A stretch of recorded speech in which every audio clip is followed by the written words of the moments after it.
Hello दोस्तों, आप सभी का स्वागत है मेरे यूट्यूब चैनल खुशी एकेडमी स्टडी पर। आज की क्लास में हम पढ़ेंगे ईथर समूह के आईयूपीएसी नेम। और इससे पहले की क्लास में हमने एल्कोहल समूह के, जिसे हम हाइफन OH बोलते हैं, उसके आईयूपीएसी नेम सीखे थे। अगर आपने वो क्लास नहीं देखा है तो उसको एक बार जरूर देखिए। तो आइए हम सबसे पहले समझते हैं कि ईथर क्या होता है। अगर दो एल्किल समूह, जिसे R से हम दिखाते हैं, के मध्य में अगर केवल O यानी ऑक्सीजन दिया होता है तो ये हमारा ईथर कहलाता है। यहाँ पे क्या है, सिंगल बॉन्ड यानी हाइफन लगाए, यहाँ पे एक R जुड़ सकती है यानी कि CH3 या C2H5 जुड़ सकती है। ऐसे ही इस R का भी मतलब CH3 या C2H5 है, यानी कि एल्किल समूह यहाँ पे आता है। तो देखो, इसका सामान्य सूत्र क्या हो जाता है, या तो ROR हो जाएगा या ROR डैश हो जाएगा। इनका मतलब मैं समझाती हूँ आपको। जैसे दो RR हैं अगर, तो मान लो कि CH3OCH3, और अगर एक R है एक R डैश है तो इसका मतलब ये हो जाएगा CH3OC2H5।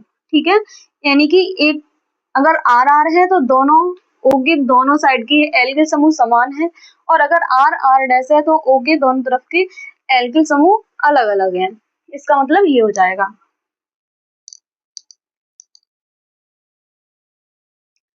अब देखो, इसका समूह क्या रहता है, दोनों तरफ से हाइफन रहता है, बीच में एक O रहेगा।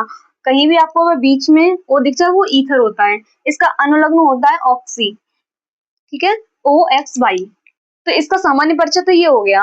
अब उसके बाद हम इसके आईयूपीएसी नेम बनाना सीखते हैं। तो इसके लिए आईयूपीएसी नेम के लिए सबसे पहला रूल ये होगा हमारा कि लॉन्गेस्ट श्रृंखला का चयन करेंगे। लेकिन ऐसी लॉन्गेस्ट श्रृंखला होनी चाहिए जिसमें O ग्रुप यानी कि ईथर ग्रुप दिया हो, जिसे हम ऑक्सी बोलते हैं। यहाँ पे क्या है, हर एक में ये हमने लंबी श्रृंखला का चयन किया क्योंकि इसमें O दिख रहा है आपको बीच में। यहाँ पे भी एक O दिख रहा है तो इसकी भी लॉन्गेस्ट श्रृंखला ये हो जाएगी, यानी कि सबकी ये लॉन्गेस्ट श्रृंखला है। ठीक है, ये सबकी लॉन्गेस्ट श्रृंखला हो गई हमारी। अब है OR को एल्कोक्सी कहते हैं। जब हम OR अगर हमें कहीं भी मिलता है, जैसे कि ये मिला CH3O, CH3 का मतलब क्या है, R है, और O का मतलब O है, तो ये OR जो मिला है हम इसको एल्कोक्सी बोलेंगे। एल्कोक्सी क्यों, क्योंकि एल्किन समूह से ऑक्सीजन जुड़ा है तो एल्किन से एल्कोक्सी बन जाता है। ये जब इसका हम नामकरण करेंगे तब समझेंगे। फिर क्या है, नेक्स्ट नंबरिंग। नंबरिंग कहाँ से करेंगे, जहाँ से OR ग्रुप पहले पड़ता है। जैसे कि O है, ये OR ग्रुप है, यानी कि O है, इधर से हम गिनेंगे, अंकन करेंगे 1 2 3, 1 2 3, तो एक पहले नंबर पे O पड़ गया, इधर से करेंगे 1 2, दूसरे नंबर पे O पड़ेगा। तो जहाँ से O पहले पड़ता है यानी कि ऑक्सी पहले पड़ेगा, वहां से हम अंकन करेंगे। फिर क्या है, चैन में पांच श्रृंखला को हम C का अंक देते हैं। फिर है, यदि OH हो तो ईथर को कम प्रायोरिटी देते हैं। जैसे कि हमने लास्ट क्लास में OH वाला सीखा था या कहीं भी देखा था, तो OH को प्रायोरिटी अधिक देते थे। और यहाँ पे भी ऐसा ही है कि अगर ईथर है आपके पास, जैसे अगर किसी ग्रुप में किसी यौगिक में OH मिल जाए आपको ईथर के साथ में, तो क्या होता है, ईथर होता है उसकी प्राथमिकता थोड़ी कम होती है, और OH होता है उसकी प्राथमिकता ज्यादा होती है, यानी OH इसमें भी बड़ा ही रहता है और ईथर थोड़ा कम रहता है। तो ईथर अगर थोड़ा कम रहता है OH की अपेक्षा, तो क्या करते हैं, ईथर को हम प्रीफिक्स मानते हैं और OH को सफिक्स मानते हैं, यानी कि OH को प्रायोरिटी अधिक दी जाती है। अब देखो, इनके नाम लिखते हैं आईयूपीएसी नेम।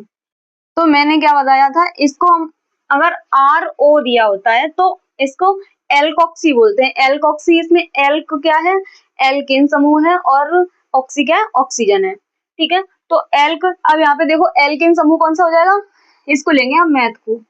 अब हमें इतना करना है यहाँ पे, ओके। तो क्या होगा, इसको C के साथ में ऑक्सीजन को बोलेंगे तो इसको बोलेंगे मैथॉक्सी। और अब देखो, ये 2 और 3 जो हमने अंक दिए हैं वो ऑक्सीजन के बाद है। अब इनको हम 2 और 3 को कैसे अंक करेंगे, गिनेंगे, क्योंकि हमने एक C का तो यहाँ लिख दिया मैथ। अब 2 C रह गई, 1 2, तो 2 बनी, और 2 C को क्या बोलते हैं, एथ। तो मैथॉक्सी एथेन हो जाएगा ये। और जो ऑक्सी है वो 1 नंबर पे, तो 1 मैथॉक्सी एथेन। ठीक है, इसका ये नाम हो जाएगा। ऐसे ही अब इसका करते हैं हम। ठीक है, तो क्या होगा, यहाँ पे भी मैथॉक्सी बनेगा, तो इसको भी लिख दो मैथॉक्सी। और यहाँ 2 सी है, C2H5 दिया है, तो क्या हो जाएगा, एथेन हो जाएगा ये भी, ETHANE। अब यहाँ देखो ये वाला हमारा रह गया, इसको हम करते हैं, यहाँ पे क्या है, अब इसी को आगे का लेके चलेंगे तो ये भी मैथॉक्सी बनेगा हमारा।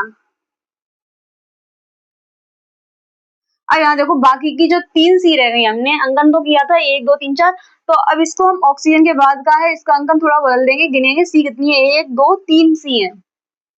जब इसकी 3 सी है तो 3 पे क्या होता है, 1 पे होता है मैथ, 2 पे होता है एथ, 3 पे होता है प्रोप, तो ये प्रोप बन जाएगा, तो मैथॉक्सी प्रोपेन बन जाएगा।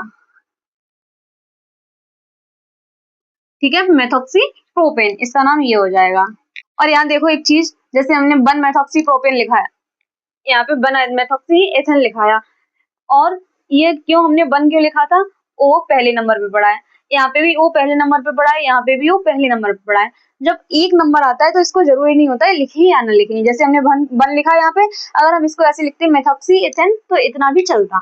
अब देखो एग्जाम्पल नंबर हमारा आया चौथा, देखो इसको थोड़ा अच्छे से समझना, क्योंकि यहाँ पे थोड़ा ट्रिकी है, आपको एक बार में समझ में नहीं आएगा। अब हमें क्या करना है, जो ये CH लिखा है, इस CH को हम यहाँ लिखते हैं, मानो CH यहाँ लिखा, जो CH3 है वो इस CH पे लगी है, इस C पे लगी है, तो इसको हम चाहे यहाँ पे CH3 लगा लें, ठीक है, या फिर हम इसको CH3 यहाँ लगा लें, तो इसको यहाँ से हटा देते हैं, यहाँ लगाना सही है क्योंकि आपको अच्छे से समझ में आएगा। और ये CH3 है वो भी इसी पे लगी है, तो CH3। अब देखो ऐसे ही है, जो O है ऑक्सीजन, वो भी यहाँ लगी है, O, और क्या है CH3। इसका स्ट्रक्चर ऐसे बनेगा, इस कार्बन के हमें 4 इलेक्ट्रॉन करने हैं। अब ये एक H है, तो एक H का इलेक्ट्रॉन ये, और 1 2 3 इलेक्ट्रॉन ये हो गए हमारे। अब हमें क्या करना है, सबसे लंबी श्रृंखला हमारी ये हो जाएगी, और ये छोटी हो जाएगी। 2 श्रृंखलाएं इसमें बनती है, जैसे कि हमारी क्या थी, यहाँ से ये यहाँ तक का बना था, मैंने आपको बताया 1 2 3 करके प्रोपेन बनाया, और यहाँ पे मैथ के साथ भी ऑक्सीजन को लगाया। ऐसे ही एथ लगाया, 1 2 अंक थे यहाँ पे सी के, तो एथेन बना था, और एक मैथ को लगा के ऑक्सीजन से लगा के मैथॉक्सी बनाया। वैसे ही क्या करेंगे, यहाँ पे हमारी अब जो छोटी श्रृंखला होती है उसके साथ में हमारा ऑक्सीजन लगता है, तो इसका क्या बनेगा, मैथ है 1 सी है तो मैथ लगेगा, तो यहाँ पे बन जाएगा मैथॉक्सी, मैथॉक्सी लगेगा। और देखो इसमें हम अंकन करते हैं, तो 1 2 3 अंक, देखो अब 2 नंबर पे हमारा ऑक्सीजन है, तो यहाँ पे 2 मैथॉक्सी लिखेंगे। ओके, 2 मैथॉक्सी लिखा। अब क्या होगा, अब इसका नाम क्या लिखेंगे, 1 2 3, 3 पे क्या होता है प्रोपेन, तो यहाँ बन जाएगा प्रोपेन। तो हम ऐसे ही अब 5 का बनाएंगे, ठीक है, ये 5 नंबर है, इसका क्या करेंगे, देखो यहाँ पे तो एकदम सिंपल सिंपल है। क्या करना है, यहाँ पे आपको CH3O है, तो ये तो मेथॉक्सी बन जाएगा हमारा, ठीक है। यहाँ क्या है, CH2 CH, और CH पे लगा है हमारा CH3, और यहाँ पे CH3, ये है। अब इसको क्या बनाएंगे हम, 1 2 3 अंक हो जाएंगे यहाँ पे, और 2 नंबर पे क्या है हमारी मैथिल है, तो 2 मैथिल, और ये 3 क्या होता है प्रोप, तो प्रोपेन, ठीक है, यही हमारा नाम हो जाएगा। क्या है यहाँ तक का, क्या है 1 पे तो हमारी मेथॉक्सी होगी, तो 1 मेथॉक्सी, और 2 मैथिल प्रोपेन,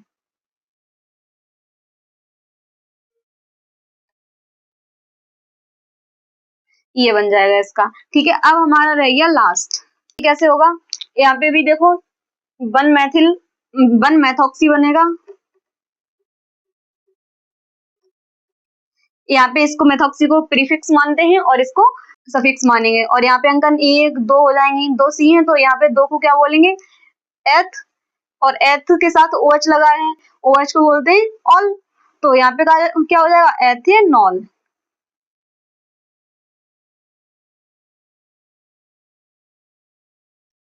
ठीक है, तो इसका ये नाम हो जाएगा। तो आपको यहाँ पे क्या है, इन दो को थोड़ा सा ध्यान में रखना है। क्या करना है, ऑक्सीजन जो हमारी OCH3 लगी है वो इस C पे लगी है, CH पे है ना, और ये इसके ऊपर। तो क्या करते हैं हम, इसका अलग से नाम बनाया जाता है और इसका एक अलग रहता है। यानी कि जो छोटी चेन अलग से बनती है ऑक्सीजन के, चाहे राइट साइड में मान लो और चाहे लेफ्ट साइड में मानो, जो छोटी चेन बनेगी वो आपको ऑक्सी के यानी कि एल्कोक्सी में बनानी है। इसमें एल्कोक्सी में जो OR बनता है, तो ये OR बना जो, इसको एल्कोक्सी में रखना होता है, और बाकी की जो लंबी चेन बनती है वो उसको हम मेन चेन मानते हैं, तो उसके हिसाब से उसका नेक्स्ट नेम बन जाता है। ऐसे ही हमने हर जगह पे किया है।